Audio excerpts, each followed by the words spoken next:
Dear student, আজ আমি আলোচনা করব দ্বাদশ শ্রেণীর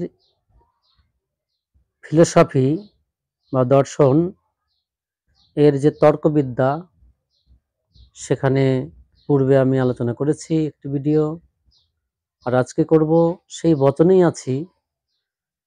তোমরা সবসময় একটা কথা রিমেম্বারে রাখবা যে যে শিক্ষকই পড়ান না কেন, সবচাইতে ইম্পর্টেন্ট যে চ্যাপ্টার সেটা হচ্ছে বচন।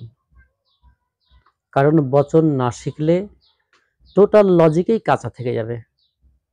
তাই প্রথমে সময় নিয়ে ধৈর্য ধরে বচন খুব সুন্দরভাবে আয়ত্ত করবে। নিয়ম রয়েছে, প্রায় 13খানি নিয়ম আছে বচনের। আজ আমি বোঝাবো গুণ, পরিমাণ ও সম্বন্ধ অনুযায়ী বচনের শ্রেণী বিভাজন। দেখো,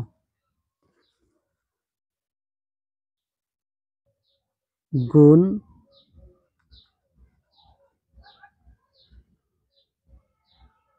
পরিমাণ ও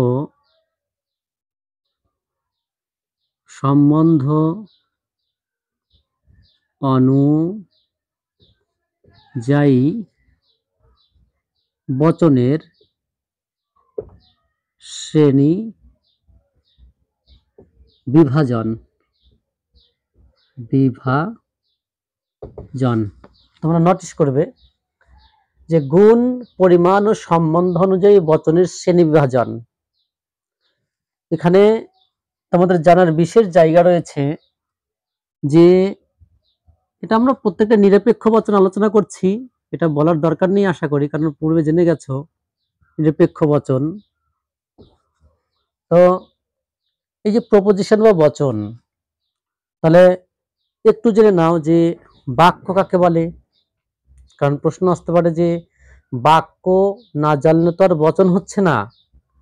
তাহলে বাক্য যখন আমরা পড়ে এলাম তখন এরকম পড়েছিলাম যে এক বা একাধিক শব্দ পাশাপাশি বসে যখন মনের ভাবকে সম্পূর্ণরূপে প্রকাশ করে তখন তাকে বাক্য বা সেন্টেন্স বলা হয়। এখন প্রশ্ন যে তাহলে বাক্য আর বচনের মধ্যে কি পার্থক্য রয়েছে? উত্তর অবশ্যই রয়েছে। কারণ পূর্বে বলা হলো বচন কাকে বলে, যে অবধারণ, আমরা যখন মনে বা চিত্তে কোনো মানসিক ধারণা নিই, সেই ধারণা আমাদের হ্যাঁবাচক হতে পারে, না বাচক হতে পারে, অর্থাৎ নেগেটিভ হতে পারে, পজিটিভ হতে পারে। তা নিয়ে আমরা একটা অনুমান করি। তাই অনুমান যখন ভাষায় প্রকাশিত হয় তখন তাকে যুক্তি বলে। তোমরা নোট করে নিও, অনুমান যখন ভাষায় প্রকাশিত হয় তখন তাকে যুক্তি বলে। এখন প্রশ্ন যে তাহলে বাক্য আলাদা, বচন আলাদা। এবার আমরা জানছি যে বচনের শ্রেণীবিভাগ যখন করতে যাচ্ছি, পূর্বে তোমরা পেয়েছো ভিডিও বা অনেক জায়গায় দেখেছো যে অ্যারিস্টটল চতুর্বর্গ পরিকল্পনা করলেন বচনের, অর্থাৎ এ বচন, ই বচন, আই বচন, ও বচন। আর বাক্যের যদি শ্রেণী বিভাজন করে যায়, সেখানে দেখা যাচ্ছে যে 5 প্রকার বাক্য রয়েছে। তোমরা পড়ে এসছো যে বিবৃতিমূলক বাক্য, প্রশ্নসূচক বা প্রশ্নবোধক বাক্য, আদেশ, উপদেশ, ইচ্ছাবোধক বাক্য আর বিস্ময়সূচক বাক্য। এই কয়েক প্রকার বাক্য রয়েছে। এখন পূর্বে আমাদের লজিকে যে এই যে বিবৃতিমূলক বাক্য ছাড়া অন্যান্য বাক্যকে এই বচনে আনা যেত না।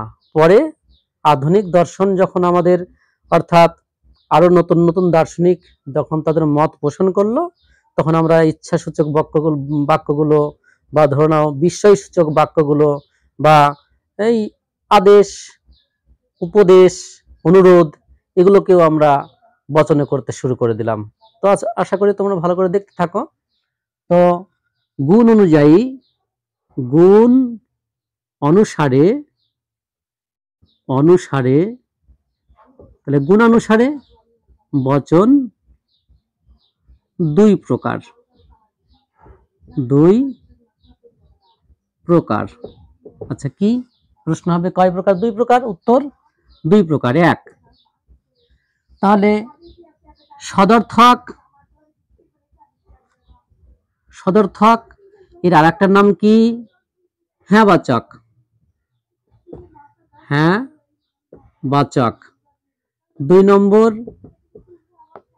নর্থক।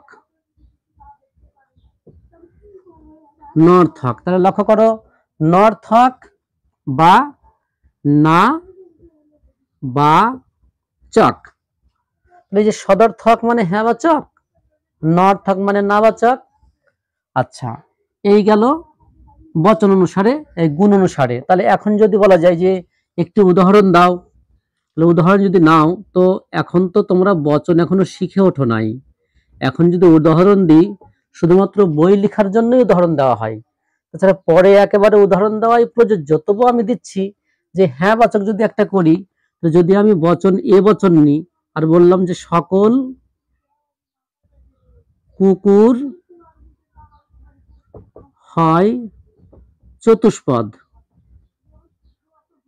চতুষ্পদ, তাহলে দেখো সকল কুকুর হয় চতুষ্পদ, এটা পরিমাণক, এটা বচন। কুকুর উদ্দেশ্যপদ, হয় সংযোজক, চতুষ্পদ বিধেয় পদ।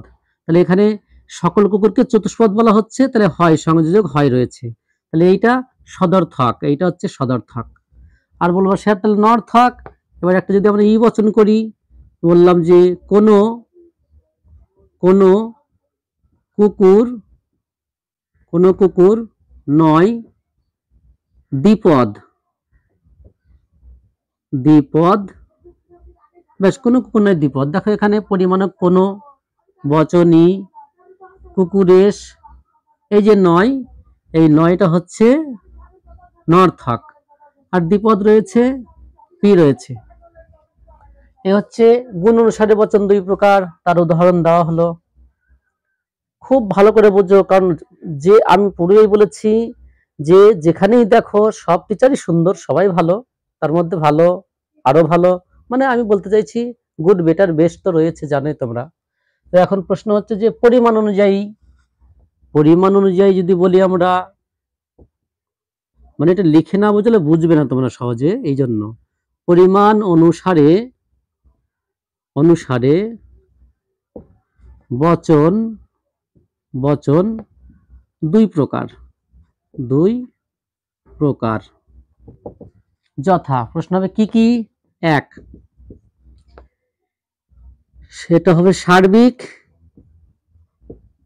সার্বিক বা সামান্য বচন,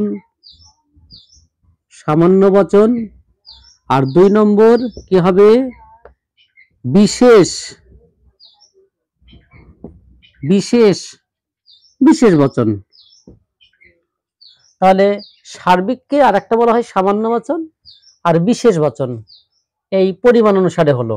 তাহলে আমরা পরিমাণ কেমন করে বলছি? পরিমাণ এবার দেখো ভালো করে, যে যখন আমরা বলছি, এখানে যদি আমি উদাহরণ দিই যে সার্বিক বচন কি, তাহলে আমি দিলাম সার্বিক বচন আমার এ বচন। তাহলে আমি বললাম সকল মানুষ হয় চিন্তাশীল। দেখো চিন্তাশীল, তাহলে এখানে সকল মানুষ জাতি, যত মানুষ জাতি আছে সকল মানুষকেই চিন্তাশীল বলা হয়েছে। এটা এস হবে, এইটা পি হয়ে যাবে। তাহলে তার আগে বলি, প্রত্যেকটা বাক্য থেকে বচন করার পূর্বে তোমরা এলএফ দিয়ে নিবে, এলএফ, যাকে বলা হচ্ছে লজিক ফিগার। তাহলে স্যারেরা কেটে দেবে, কারণ তার্কিক আকার বলা হচ্ছে যে তোমরা এলএফ দিবে, এলএফ, যাকে যদি বাংলাতে কেউ লেখো তাহলে লিখতে হবে তার্কিক আকার, তার্কিক, তার্কিক আকার, এই কথাটা লিখলেও হবে, অথবা এলএফ সহজেই হয়ে যায়। আর যদি তোমাদের ইচ্ছা থাকে তার্কিক আকার দিতে পারো, তো ওটাই এলএফ দিয়ে আমাদের কি করতে হবে। তো এখানে এলএফ দেওয়ার প্রয়োজন বোধ করছি না, কারণ আমি জাস্ট উদাহরণ দিচ্ছি, পরে যখন বোঝাবো তখন ওটা তোমাদের বলে দেবো। সকল মানুষ হয় চিন্তাশীল। এখন প্রশ্ন, তাহলে এটা তোমরা সার্বিক পেয়ে গেলে। এবার যদি আরেকটা বলো যে আরেকটা সার্বিক, তো আমি আরেকটা সার্বিক উদাহরণ দিয়ে দিচ্ছি, যেমন ই বচন। তাহলে কি বললো যে কোনো, ধরে নাও আমি কোনো মানুষ, কোনো মানুষ নয় অমর। তাহলে অমর, আর তোমরা বাস্তবেও জানো যে কোনো মানুষ অমর নয়, কারণ পৃথিবীতে কেউ থাকে না। তাহলে এখানে দেখো এই যে ই বচন আর এ বচন আর ই বচন, এই দুটি বচন সার্বিক। এর আর একটা নাম হচ্ছে সামান্য। প্রশ্ন হবে কেন? কারণ সার্বিক বলতে সকলকেই বোঝানো হয়, আর এই আরেকটা সার্বিক রয়েছে যেটা সার্বিক, দেখা একটা সার্বিক সদর্থক, সার্বিক নয়ার্থক। এখানে কিন্তু খুব একটা টপিক আছে ভালো, আমি তোমাদের আলোচনা করে ডিসকাস করে দিচ্ছি, নোটিশ রাখবে ভালো করে। যে বিশেষ বচন, তাহলে বিশেষ বচন কি বলছে? বিশেষ বচন যদি আমরা উদাহরণ নিই, দুটো পাবো। একটা আই বচন পাচ্ছি, যেখানে বলেছিলাম পূর্বে আমি যে যদি তার্কিক মানে তর্কবিদ্যাতে কোনো কোনো বলতে অন্তত একটা থাকবে উপস্থিত, তাহলেই কোনো কোনো হয়ে যাবে। যেমন দেখো, আমি বলছি যে কোনো কোনো কোনো কোনো মানুষ মানুষ হয় লোভী। লোভী, তাহলে এই যে আই বচন, এটি বিশেষ বচন হচ্ছে, বিশেষ হ্যাঁ হচ্ছে, এই যে হ্যাঁ। আরেকটা উদাহরণ দিচ্ছি আমি, দেখো ও বচন, যে কোনো কোনো কোনো কোনো মানুষ মানুষ নয় লোভী। তাহলে আমি উদ্দেশ্য এক, বিধেয় এক রেখেছি, উদ্দেশ্য এক রেখেছি, উদ্দেশ্য এস ধরি, বিধে পি ধরি, এস পি। তাহলে দেখা যাচ্ছে যে বিশেষ আমি উদাহরণ দিয়ে দিলাম। যে তাহলে এবার আমি যেটা বোঝাতে চাইছি তোমাদের, যে অনেকেই গুলিয়ে ফেলে এই জায়গাটা, যে বচন তো চারটা হয়ে গেল। লক্ষ্য করো, আমি আলাদা আদার্স ইঙ্ক দিয়ে বোঝাচ্ছি। যেমন মনে করো যে আমাদের অ্যারিস্টটল যে চারটা বচন দিয়েছিল, যে এ বচন, ই বচন, আই বচন এবং ও বচন। তাহলে এখন গুণ আর পরিমাণ অনুযায়ী দুই ভাগ হয়ে গেল। তাহলে হচ্ছে গুণ অনুযায়ী, দেখো গুণ অনুযায়ী হচ্ছে, তাহলে গুণ অনুযায়ী কি হচ্ছে, যদি বলি এক গুণ অনুযায়ী দুই প্রকার, সদর্থক আর নয়ার্থক। তাহলে আমরা বের করে নিই যে বচনগুলো, যে এখানে দেখো একটা সার্বিক বচন, খুব ভালো করে লক্ষ্য করো, সার্বিক বা সামান্য বচন। সার্বিক বচন কি রয়েছে আমাদের? এ আর ই। এখন এই সার্বিকের মধ্যে থেকে যদি আবার গুণ তুমি চয়ন করো বা বেছে নাও, তো দেখো এ বচনের গুণ হচ্ছে কি? সদর্থক। সদর্থক মানে এ যখনই লেখো ওর সংযোজক হিসাবে হয় হয়, আর ই যখন লিখবে এ কিন্তু নর্থক। নর্থক মানে নাবাচক বা অস্বীকৃতিমূলক। এখন প্রশ্ন হচ্ছে যে একটা সদর্থক একটা নর্থক, তাহলে দেখো সার্বিক কিন্তু এই দুটো বচন। তাই অ্যারিস্টটল এমনভাবে শ্রেণী বিভাজন করে গেছেন যে একটি মানে সার্বিক দুটো রেখেছে, তার মধ্যে হ্যাঁ আর না রয়েছে। তাহলে গুণ অনুসারে আমরা পেলাম কি? একটা পেলাম হচ্ছে গুণ অনুসারে পেলাম সার্বিক, আর একটা গুণ অনুসারে হ্যাঁ বাচক আর না বাচক পেলাম। তাহলে এখানে আমি বলতে এটাই চাইছি যে এ বচন আর ই বচন এরা সার্বিক হলেও এদের একটি সকল হয় আর অপরটি কোনো নয়। এই সূত্রটা মনে রাখবে। তাহলে হচ্ছে এদের সার্বিকের মধ্যে রয়েছে একটা সকল হয়, সকল হয়, আর একটা রয়েছে কোনো নয়। এইটুকু সূত্র মনে রাখলেই হবে। মানে সার্বিকের ক্ষেত্রে, যে সার্বিক বা সামান্য বচনের ক্ষেত্রে সকল হয় কোনো নয়, মানে এটাও সার্বিক এটাও সার্বিক। আমি কিন্তু এই সম্পর্কে একটু বেশি বলছি, কারণ অনেক ছেলে মেয়ে এই জায়গাটা বুঝে উঠতে পারে না। এবার বিশেষ যখন আনবো, দেখো আমি বিশেষ বচন নিয়ে আসছি, বিশেষ বচন। তো বিশেষ বচন আমার এখান থেকে কি চলে এলো? এই দুটো চলে আসবে। তাহলে আই হবে বিশেষ, তাহলে আয়ের বিশেষ, দেখো বিশেষ কি আর ও বিশেষ। এখন প্রশ্ন হচ্ছে বিশেষের মধ্যে আবার একটা হ্যাঁ রাখা হয়েছে, একটা না রাখা হয়েছে। একটা শুধু মনে রাখবে, কোনো কোনো হয়, কোনো কোনো হয়, আর একটা তোমাদের রিমেম্বার রাখতে হবে যে কোনো কোনো কোনো কোনো নয়। লক্ষ্য রাখো, নোটিশ করো যে তাহলে এখানে যদি আমরা চারটা, যদিও চারটা বচন, কিন্তু সার্বিকের মধ্যেই একটা হ্যাঁ আছে একটা না আছে, আবার বিশেষের মধ্যেও একটি হ্যাঁ রয়েছে একটি নয় রয়েছে। তাহলে ক্লিয়ার হয়েছে? পরিষ্কার বোঝা যাচ্ছে এখানে? তাহলে এবার দেখো আমরা কি করবো। এবার আমি পরিমাণ হলো, তাহলে গুণ অনুযায়ী হয়ে গেল, পরিমাণ অনুযায়ী হয়ে গেল। এবার আমি বোঝাবো গঠন অনুসারে বচন কয় প্রকার। কেমন? এবার দেখো আমি এই জায়গায় বোঝাচ্ছি গঠন। তাহলে তোমরা যদি নোট করে নাও, নোট করে নিবে, একবার সামনে থেকে দেখালে ভালো হয়। আচ্ছা দেখে নাও তো।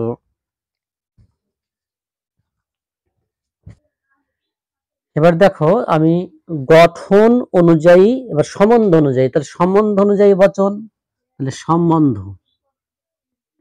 দন্ত স ময় বা ফলা দন্ত নয় ধয়ে সম্বন্ধ অনুসারে অনুসারে বচন কয় প্রকার? বচন দুই প্রকার। এক, সম্বন্ধ অনুসারে বলেছে। সম্বন্ধ কি? একটা নিরপেক্ষ বচন, এই দেখো নিরপেক্ষ বচন, আর দুই হচ্ছে সাপেক্ষ বচন। সাপেক্ষ বচন ভালো করে নোটিস করো যে আমি এক এক করে আসছি, গুণ অনুযায়ী হয়ে গেল, পরিমাণ অনুযায়ী হয়ে গেল। এবার আমি সম্বন্ধ অনুসারে আসছি। সম্বন্ধ অনুসারে বচন দুই প্রকার, একটা নিরপেক্ষ বচন, একটা সাপেক্ষ। এখন প্রশ্ন হবে স্যার উদাহরণ।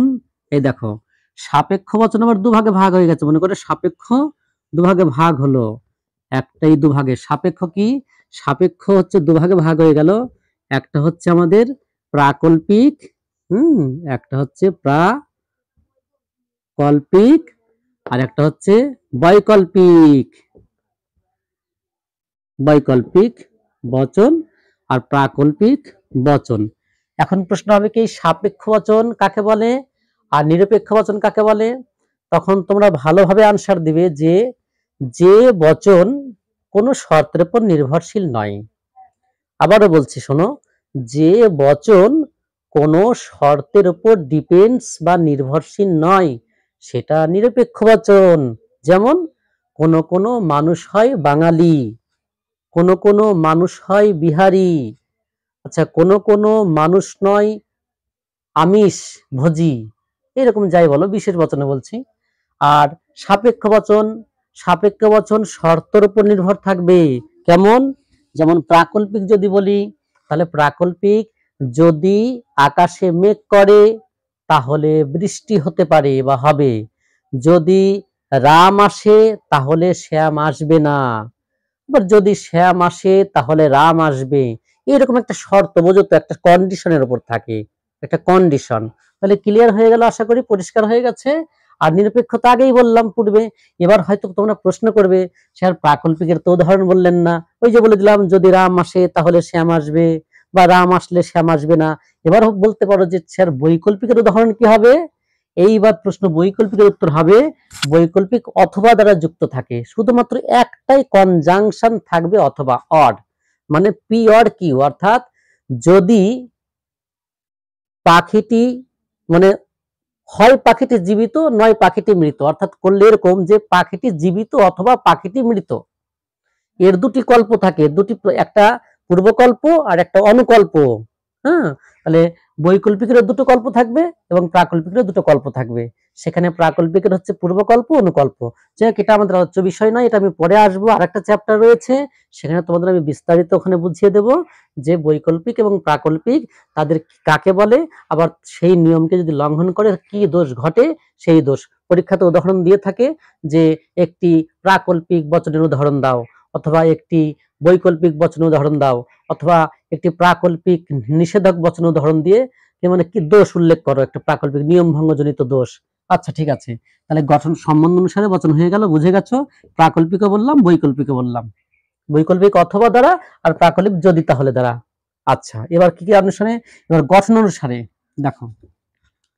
গঠন অনুসারে এই নোট করে নিও, গঠন অনুসারে, গঠন অনুসারে বচন কয় প্রকার? গঠন অনুসারে বচন দুই প্রকার। এক, দুই প্রকার, দুই প্রকার।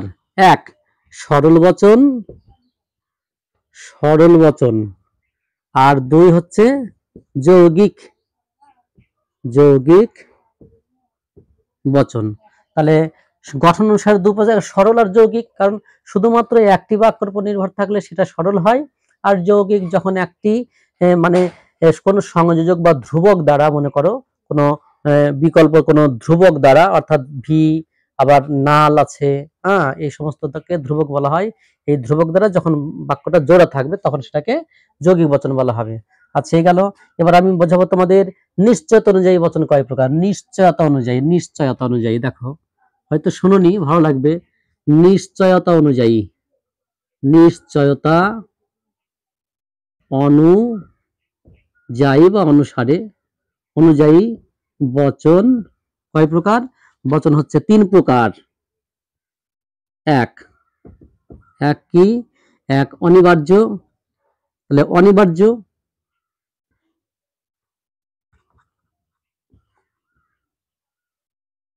অনিবার্যভাবে বচন, অনিবার্য বচন যেমন সকল মানুষ মননশীল। আচ্ছা, 2 নম্বর কি হতে পারে? 2 নম্বর হচ্ছে নির্দেশ, নির্দেশ অনুসারে হতে পারে, নির্দেশ অনুসারে হতে পারে। আচ্ছা, এবার 3 নম্বর সম্ভাব্য, সম্ভাব্য। এই যে তাহলে হচ্ছে নিশ্চয়তা অনুযায়ী বচন 3 প্রকার, একটা অনিবার্য, একটা নির্দেশ, একটা সম্ভাব্য। এবার তাৎপর্য অনুযায়ী, হ্যাঁ, তাৎপর্য অনুযায়ী, তাৎপর্য অনুযায়ী, অনুযায়ী বচন কয় প্রকার হচ্ছে? 2 প্রকার, মনে রাখবে, 2 প্রকার। যথা, এক সেটা কি? একটা হচ্ছে বিশ্লেষক, বিশ্লেষক, আর 2 হচ্ছে কি? সংশ্লেষক, সংশ্লেষক, সংশ্লেষক। তাহলে দেখো, এখন প্রশ্ন হবে স্যার এগুলোর উদাহরণ। তাহলে তাৎপর্য, তাৎপর্য অনুযায়ী বচন 2 প্রকার, একটা বিশ্লেষক, একটা সংশ্লেষক। বিশ্লেষক যেমন কোন একটা বাক্য, যেমন যিনি দুর্গা তিনিই কালী, দেখো ওই পদটাকে বিশ্লেষ করলে নতুন কোনো পদ পাওয়া যাবে না ওই পদ ছাড়া। হ্যাঁ, তাহলে যিনি দুর্গা তিনিই কালী, এটা কি হলো? এটা বিশ্লেষক হয়ে গেল।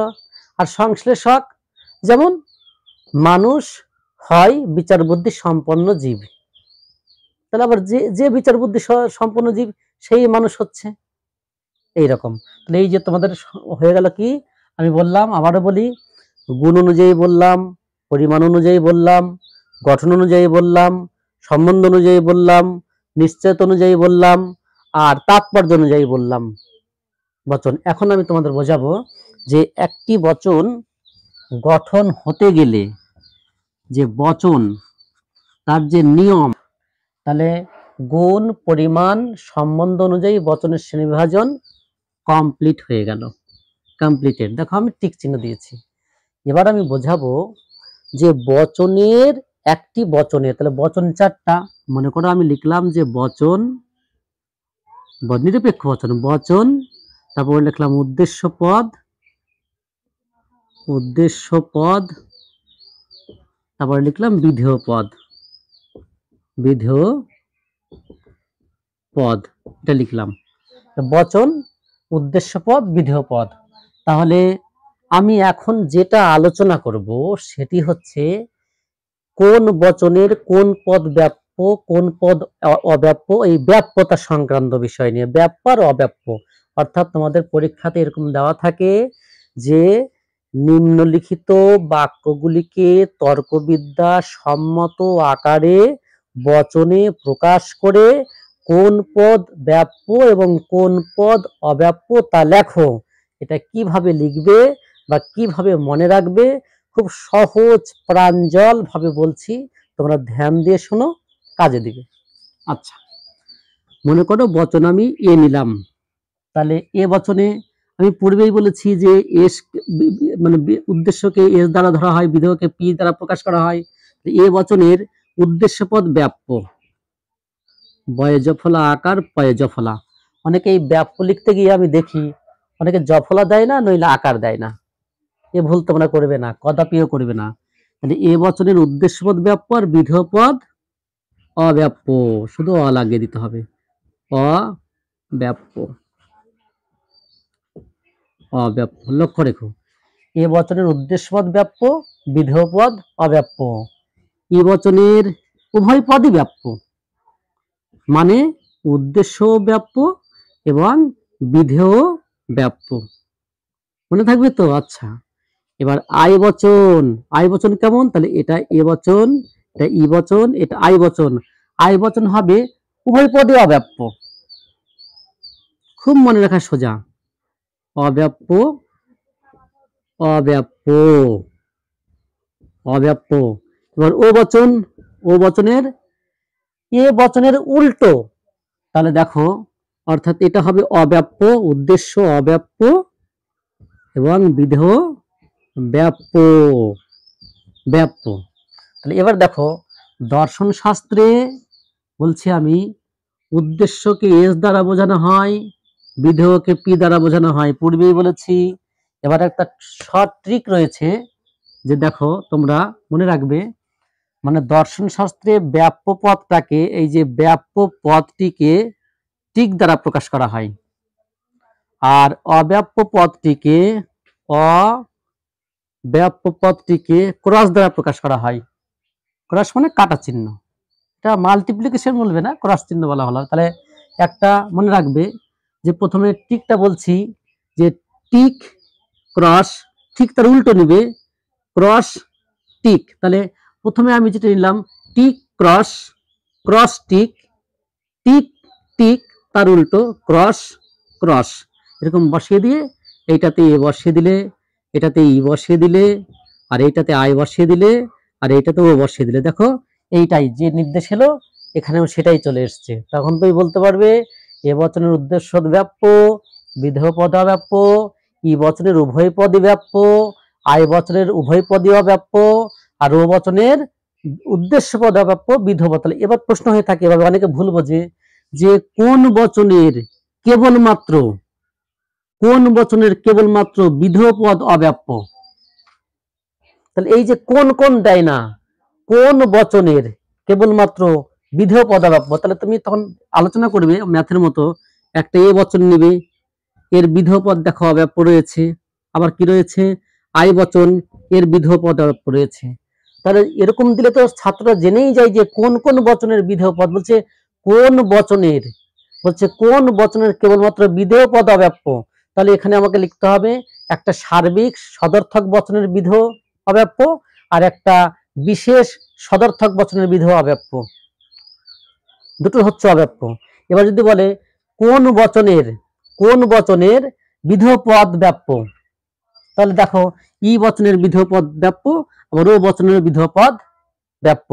আবার প্রশ্ন করবে কোন বচনে মানে শুধুমাত্র কোন বচনের উভয় পদে অব্যাপ্য, তখন তো এটা সোজাই যে আই বচনের উভয় পদে অব্যাপ্য।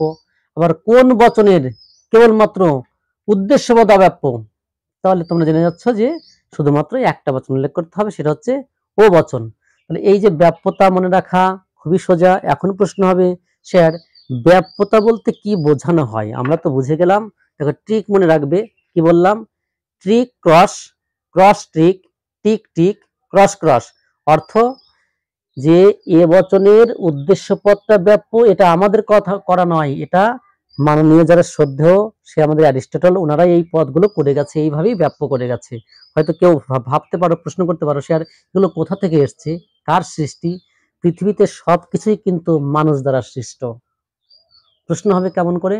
কারণ মানুষ প্রথম থেকেই প্রাকৃতিক শক্তির সাথে লড়াই করে যাচ্ছে। তবে কি তোমরা দর্শন নিয়ে যখন পড়ছো, একটা কথা না বললেই নয়, কিছু কিছু শক্তি রয়েছে যেখানে মানুষ নিয়ন্ত্রণ আনতে পারে না, যেখানে মানুষ অবলম্বন করে একটা প্রকৃতির শক্তি, যেটা নিয়ম অনুযায়ী ঘটেই চলে, অর্থাৎ প্রকৃতি সম অবস্থায় সম আচরণ করে, তখন মানুষের জোর খাটে না, থাকে না।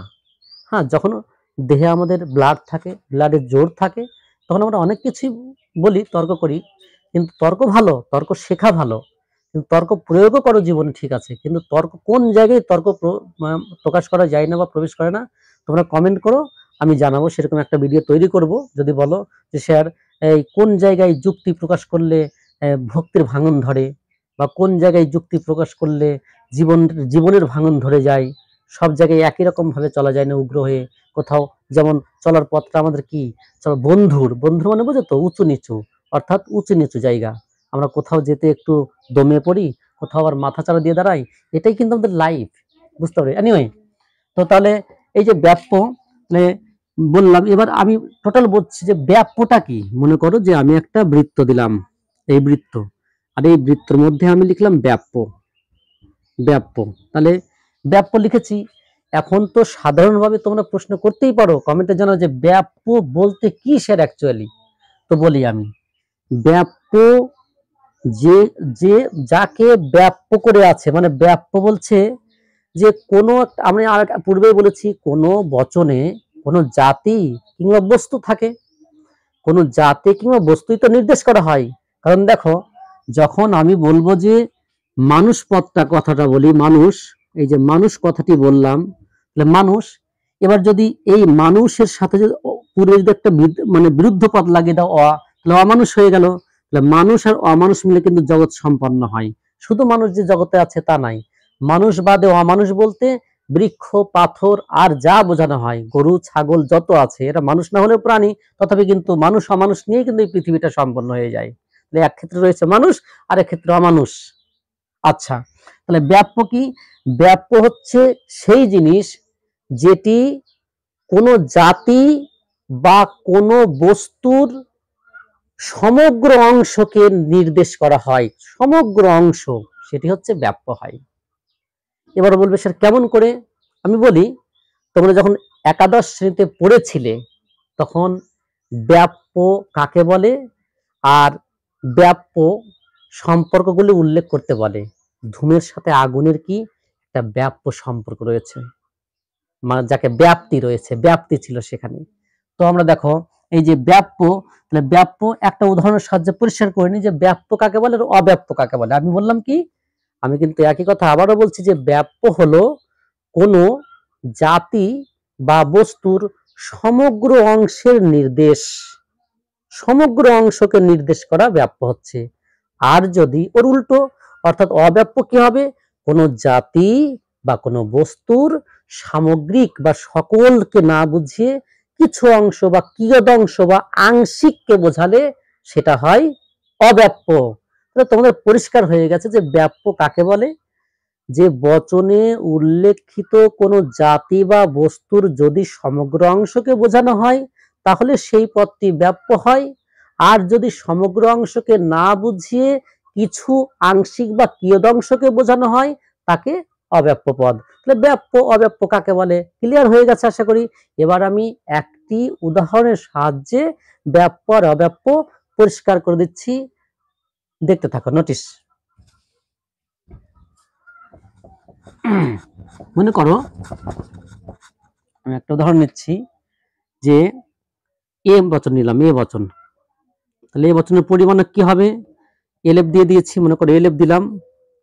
এ বচনের পরিমাণক সকল, তাহলে সকল, আর দিলাম কি মানুষ, সকল মানুষ, হয়, হয় সংযোজক মরণশীল, মরণশীল জীব। আচ্ছা, সকল মানুষ হয় মরণশীল জীব। এবার লক্ষ্য করো, আমি পূর্বেই বলেছিলাম এখানে বচন আছে এ, সকল পরিমাণক, আর মানুষ, এই যে মানুষটা, এই যে মানুষ, তাহলে এই মানুষটা, এই মানুষ পদকে যদি আমি বিশ্লেষণ করি, দেখো মানুষ তাহলে কি কি জাতি আছে এখানে? মনুষ্য জাতি, এটা একটা জাতি, মনুষ্য জাতি। এবার মনুষ্য জাতি এর উপর যদি আমি রিলেশন নিয়ে আসি, মনে করো এর সাথে রিলেশন নিয়ে আসি, তাহলে ব্যাপ্যতা বোঝাচ্ছে কিন্তু ব্যাপ্যতা, অর্থাৎ ব্যাপ্যতা যখন বলবে তোমাদের যে ব্যাপ্যতা বলতে কি বোঝো, পদের ব্যাপ্যতা, তখন ব্যাপ্যতার মধ্যে এমন একটা জিনিস যে ব্যাপ্য রয়েছে অব্যাপ্য রয়েছে, তবেই তো ব্যাপ্যতা হচ্ছে। আর যখন বলে শুধু ব্যাপ্য কাকে বলে তখন আলাদা হবে। আর পদের ব্যাপ্যতা বলতে কি বোঝো, তখন বলতে হবে কোনো বাক্যে বা কোনো বচনে যে যে জাতি বা যে বস্তুর সম্পূর্ণ অংশকে নির্দেশ করা হয় সেই পক্ষে সেটা ব্যাপ্য হয়, এবং কিয়দংশকে নির্দেশ করা হয় বা কিছু অংশকে নিয়ে বোঝানো হয় তখন সেটা অব্যাপ্য হয়। তাহলে ব্যাপ্য অব্যাপ্য নিয়ে একটি বচন সম্পূর্ণ হয়। তো দেখো এই যে মানুষ জাতি আর এখানে মরণশীল, এবার আমরা প্রশ্ন করব যে মানুষ জাতির সমগ্রই ধরে নিলাম, অল হিউম্যান, সমগ্র মানব জাতি, সব মানুষ জাতি মরণশীল, এটা বাস্তব সত্য কথা। কিন্তু এবার দেখো যে কেমন করে এই পদটা ব্যাপ্য হচ্ছে, যে মানুষ যত আছে সব মানুষকে যখন আমরা বলবো মরণশীল তখন কিন্তু ব্যাপ্য সার্থক লাভ করবে, যে সকল মানুষ হয় মরণশীল, পৃথিবীতে যত মানুষ রয়েছে সব মানুষই মরণশীল। কিন্তু এবার যদি ঘুরিয়ে প্রশ্ন করো যে মরণশীল কি শুধু মানুষ, তাহলে এইটা মানুষ পদটা ব্যাপ্য হয়ে গেল, মানুষ পদটা ব্যাপ্য হয়ে গেল। এটা বুঝে গেলে যে মানুষ একটা জাতি, এবং যত পৃথিবীতে মানুষ জাতি বা মানব জাতি রয়েছে, হিউম্যানস রয়েছে, সব হিউম্যান কি হচ্ছে? মরণশীল। হ্যাঁ, মানে ম্যান ইজ মর্টাল, মানুষ হয় মরণশীল। এখন প্রশ্ন হচ্ছে মরণশীলকে যদি ব্যাখ্যা করি, কারণ আমরা পূর্বে কি জেনেছি? পূর্বে জেনেছি, এবার আগেই জেনে গেছি যে এ বচনের, দেখো এই যে এখানে উল্লেখ করা রয়েছে, এ বচনের উদ্দেশ্যপদ ব্যাপ্য আর বিধেয় পদ অব্যাপ্য। তাহলে এখন বিধেয় পদটাকে আমরা ভাঙি, তাহলে একটা বচনে যে দুটো পদ থাকে কিভাবে আমরা পুরো বুঝে যাব। তো দেখো বিধেয় পদ রয়েছে কি? মরণশীল। তাহলে মরণশীল আমরা প্রশ্ন করবো, এখানে একটা প্রশ্ন আসবে যে শুধু কি মানুষই মরণশীল? শুধু কি মানুষই মরণশীল? মানলাম সকল মানুষ মরণশীল। এবার মানুষকে কেন্দ্র করে যখন এই জায়গা থেকে তুমি একটু ওয়েট করার চেষ্টা করবে যে মরণশীল কি শুধু মানুষ, তখন তোমার ভিতরেই উত্তর দিবে না তো, মানুষ ছাড়াও তো অনেক প্রাণী রয়েছে, তারাও তো মরণশীল, কিন্তু এখানে শুধুমাত্র মানব জাতিকে মরণশীল বলা হয়েছে। তাই মানুষের বিধেয় পদটা যে মরণশীল, এই মরণশীল সমগ্র পৃথিবীর সমগ্র জাতিকে বোঝাচ্ছে না, মানে সমগ্র যত শ্রেণী আছে সব শ্রেণী সে বোঝাচ্ছে না। যেমন কুকুরও মরণশীল, গরু মরণশীল, ভেড়া মরণশীল, আচ্ছা বানর বলো, শিম্পাঞ্জি বলো, যত আছে সবাই তো মরণশীল, কিন্তু দেখো শুধু মানুষ জাতিকে মরণশীল। সুতরাং মরণশীলকে যদি আমরা অ্যানালাইসিস করি বা ডিসকাস করি বা ব্যাখ্যা করি, সেখানে ডিসকাস করি, তাতে কি দেখা যাচ্ছে? দেখা যাচ্ছে মরণশীল কিন্তু অব্যাপ্যই হচ্ছে। এবার পরিষ্কার ভাবে বুঝে নাও আমার কথাটা বোঝা গেল কিনা। ধরো আমি কিন্তু বলেছি যে আমাদের অ্যারিস্টটল প্রণমেয় অর্থাৎ প্রণম্য তারা দিয়ে গেছে ব্যাপ্য অব্যাপ্য। তাহলে এখানে মানুষটা জাতি, সেই জাতি যত জাতি আছে মানুষের মধ্যে, মানুষ জাতিটা মরণশীল। কিন্তু এবার মরণশীলে যখন আমি ভর রাখবো, তখন দেখা যাচ্ছে মরণশীল মানুষ ছাড়াও অন্য প্রাণী হতে পারে। তাই মরণশীল সমগ্র নিচ্ছে না, পৃথিবীর সমগ্র শ্রেণীকে নির্দেশ করছে না বলে এই মরণশীলটা এখানে কি হচ্ছে? অব্যাপ্য হচ্ছে। এইবার যদি দেখা যাক আরেকটা নিয়ে আমরা, যে দুটো যেখানে ব্যাপ্য রয়েছে, তাহলে ক্লিয়ার হয়ে যাবে। যেমন মনে করো বললাম এলেপ দিলাম, এলেপ দিয়ে ই বচন নিলাম, দিয়ে আমি নিলাম কোনো কোনো মানুষ, কোনো মানুষ নয় অমর। নোটিস করো ভালো করে। তাহলে দেখো মানুষটা এস দ্বারা বুঝালাম, অমরটা পি দ্বারা। এখন প্রশ্ন হচ্ছে আমরা কি জেনে এসেছি, আগেই মুখস্থ করে এসেছি বা শিখে এসেছি স্যারের কাছ থেকে, যে ই বচনের উভয় পদই ব্যাপ্য বলে এসেছি পূর্বে, ঠিক? আচ্ছা হ্যাঁ বলে এসেছি। তাহলে ই বচনের উভয় পদই ব্যাপ্য। এখন প্রশ্ন ব্যাখ্যা করবো, অ্যানালাইসিস করবো যে মানুষ, দেখেন এখানেও মানুষ জাতির কথা বলা হয়েছে, কারণ আমি পূর্বেই বলেছি পৃথিবীতে এমন একটি জাতি আছে যে জাতি সকল জাতিকে পোষ মানাতে পেরেছে, সকল জাতিকে বশ করতে পেরেছে, সেটা হচ্ছে মানব জাতি। আর মানুষই একমাত্র বিচার বুদ্ধিশীল, বিচার বুদ্ধিশীল মানুষ ছাড়া অন্য কোনো প্রাণী হতে পারে না, নো নেভার। আচ্ছা নিয়ে তাহলে মানুষ অমর, দেখো মানুষ হচ্ছে ব্যাপ্য হয়েছে কারণ যত মানুষ আছে সবাই, এবার অমরে আমরা যেতে, এটা মানুষ পদ ব্যাপ্য পেয়ে গেলাম, ব্যাপ্য আমরা লিখে দিলাম। এখন প্রশ্ন অমর, এবার দেখো যে অমর, কোনো মানুষ নয় অমর, তাহলে কোনো মানুষ জাতি যত আছে পৃথিবীর, কোনো মানুষকেই কি বলা হয়নি? অমর বলা হয়নি, মানে সব মানুষ মরণশীল। তাহলে এবার যদি প্রশ্ন করি মানুষ ছাড়া অন্য কোনো প্রাণী কি অমর থাকতে পারে বা আছে, এরকম প্রশ্ন। কারণ প্লেটো কি বলেছিলেন? যার মনে যত জানার ইচ্ছা তিনি একজন প্রকৃতপক্ষে দার্শনিক। তাহলে আমরা প্রশ্ন যখন করি হু অ্যাম আই, আমি কে, তখন কি উত্তর পাই আমরা? ভাবতে থাকো। তাহলে অমর মানুষ, তাহলে মানুষ, তাহলে বলছে কোনো মানুষ নয় অমর। আচ্ছা ঠিক আছে, তাহলে অমরকে আমরা কি প্রশ্ন করতে পারি? অমর কি মানুষ ছাড়া অন্য কোনো প্রাণী হতে পারে না? তো করো, আসবে যে কোনো প্রাণীও তো অমর নয়, কারণ কুকুর ধরবো, কুকুরও তো মরণশীল। আচ্ছা যা ধরো তুমি, ডলফিন, যে কোনো প্রাণী ধরো, কুমির, সব মরণশীল হচ্ছে। তাহলে এটাও কিন্তু এমন ভাবে এটাও ব্যাপ্য হয়ে যাচ্ছে। তাহলে দেখো দার্শনিকদের চিন্তা ভাবনা, অনেক সময় বলা হয়েছে যেখানে বিজ্ঞান শেষ করে দিচ্ছে সেখান থেকে দর্শনের ভাবনা শুরু হচ্ছে। এটা আমার কথা না, লেখা রয়েছে, আমার বিষয় বলে প্রশংসা করছি না। যেখানে অর্থাৎ আমরা কতকগুলো আগে মানসিক অনুমান নিয়ে নিই, অনুমান যখন ভাষায় প্রকাশিত করি সেটা কি হতে পারে? ইংরেজি হতে পারে। যেমন আমি যদি বলি ইংরেজি ভাষা, তখন হবে কি যে ধরুন ইংরেজি ভাষাতে বলা হচ্ছে যে সকল বাংলাতে আমি জানি না, ইংরেজিতে আই নন, বাংলাতে আমি জানি, ইংরেজিতে আই নন। এভাবে প্রত্যেক ভাষায় কিন্তু আলাদা থাকলেও ভাষার যে ভাব বস্তুটা সেটাই এক। ভাষার ভাব বস্তু এক। আমরা হয়তো বলছি আমি খাবো, আই শ্যাল ইট বা আই উইল ইট, এটা ইংরেজিতে বলা হচ্ছে কিন্তু বাংলাতে আমি খাবো হচ্ছে।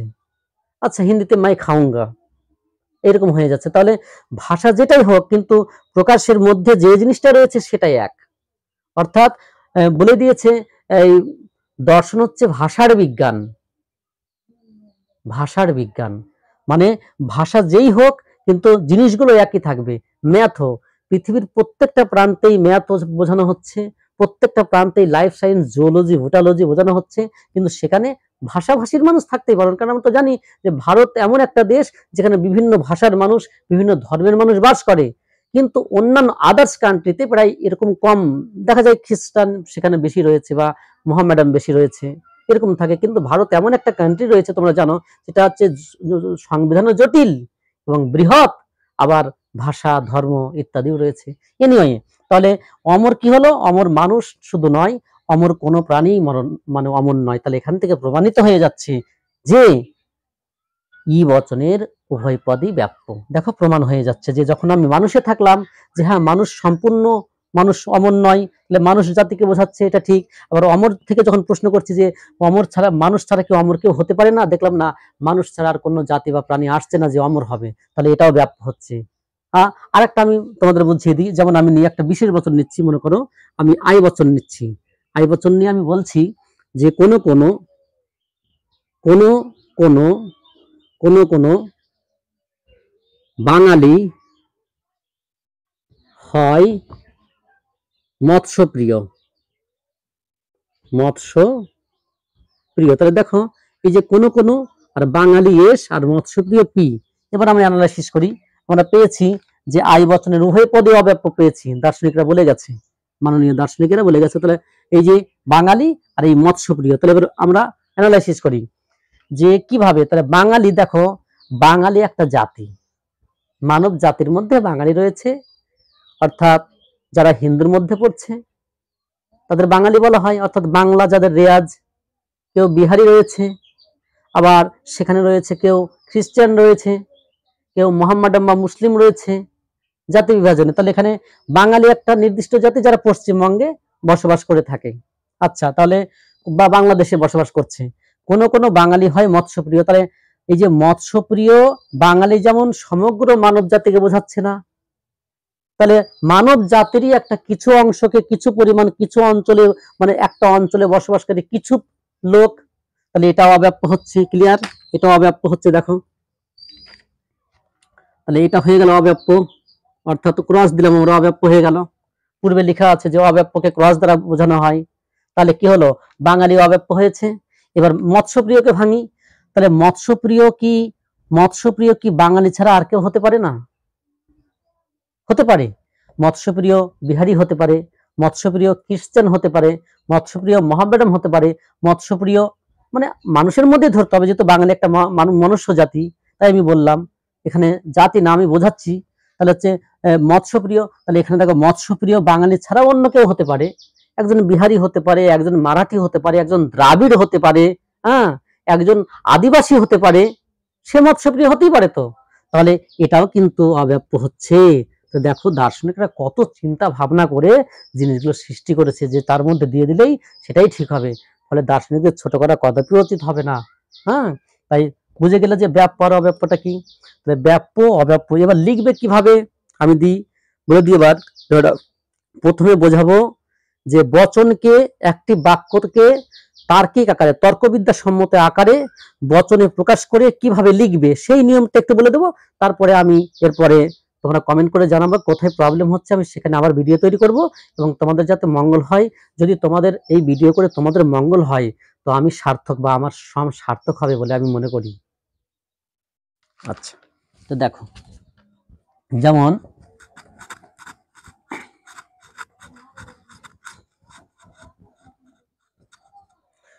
প্রথমে বচন থাকবে, বচন আছে সব মানুষ সৎ নয়। মনে করে এটা বচন রয়েছে, আমি কিন্তু এখন বচনের নিয়ম তোমাদের দেইনি, আমি জাস্ট বোঝাবো গুণ আর পরিমাণ কি করে লিখবে। তাহলে তোমাকে ভালো করে পড়তে হবে যে সব মানুষ সৎ নয়, এটা আমার আলোচ্য বিষয় এই জন্য যে গুণ পরিমাণ আর ব্যাপ্য কিভাবে লেখা যায়। লিখবে দেখো, সব মানুষ সৎ নয়, সবের সাথে নয় থাকলে সূত্র আছে, সবের সাথে নয় থাকলে ও বচন হয়। তাহলে এলেফ দিলাম, এই যে এইভাবে লিখতে হবে, এলেফ একটা কমা দিলে। আচ্ছা, এবার বচন কি হলো? ও বচন লিখলে একটা তীর চিহ্নের মতো দিতে পারো।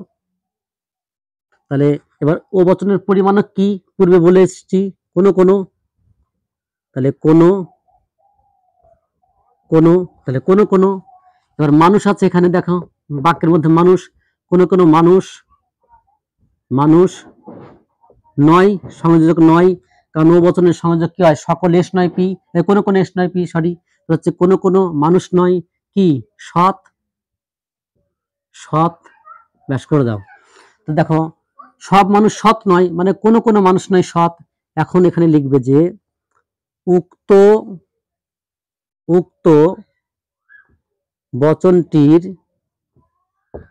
বচনটির লিখবা গুণ, এই যে গুণ দিয়ে ইকুয়াল টু দিতে পারো, যে উক্ত বচনটির গুণ কি? গুণ এখানে তাকাবে, দেখো গুণ কি আছে, বলেছিলাম যে সংযোজকটা কি আছে? নয় আছে, তখন লিখবা গুণ নর্থক, নর্থক। কাউরি যদি নর্থক লিখতে অসুবিধা হয় লিখবা না, না বাচক, না বাচক। আচ্ছা, এবার পরিমাণ ঠিক এইভাবে পয়েন্ট করবে, পরিমাণ, পরিমাণ, পরিমাণ লিখে ইকুয়াল দিতে পারো পরিমাণ। পরিমাণ কি রয়েছে? এই যে বচনের দিকে তাকাতে হবে, কি রয়েছে পরিমাণ? এটা বিশেষ, বিশেষ, কারণ আমরা আগেই পেয়েছি বিশেষ দুটি বচন, একটা আই, আর একটা ও, এই দুটি বিশেষ বচন। তাই এখানে যেহেতু কোনো কোনো মানুষ নয়, তাই ও বচন বোঝাচ্ছে, তাই পরিমাণ বিশেষ, বিশেষ বচন লিখে ব্র্যাকেটে ও দিতে পারো, যেহেতু ও আছে এখানে, তাই পরিমাণ বিশেষ ব্র্যাকেটে ও। না দিলেও চলবে, এটা যে বাধ্যবাধকতা তেমন নয়, তবে ও দিলে ভালো হয়, যে পরিমাণ বিশেষ কিন্তু আমার কোন বচন হয়েছে? ও বচন হয়েছে, এইভাবে। এবার ব্যাপ্য কিভাবে লিখবে এর পরের ভিডিওতে আমি জানাবো। তাহলে এখানে দেখলাম যে একটা, এখানে কি, যে যেমন 2024 পড়ে গেছে যে নিম্নলিখিত বাক্যগুলিকে তর্কবিদ্যার সম্মত আকারে বচনে প্রকাশ করে কি ব্যাপ্য, কোন পদ ব্যাপ্য এবং কোন পদ অব্যাপ্য, এটা পড়েছে। এবার কিন্তু আসবে 2025-এ, 2024-এ বা 25-এ যারা মাধ্যমিক দিবে, সেটা আসবে গুণ পরিমাণ আসবে। এখানেই রাখছি, তোমরা দেখো, ভালো লাগলে কমেন্ট করো।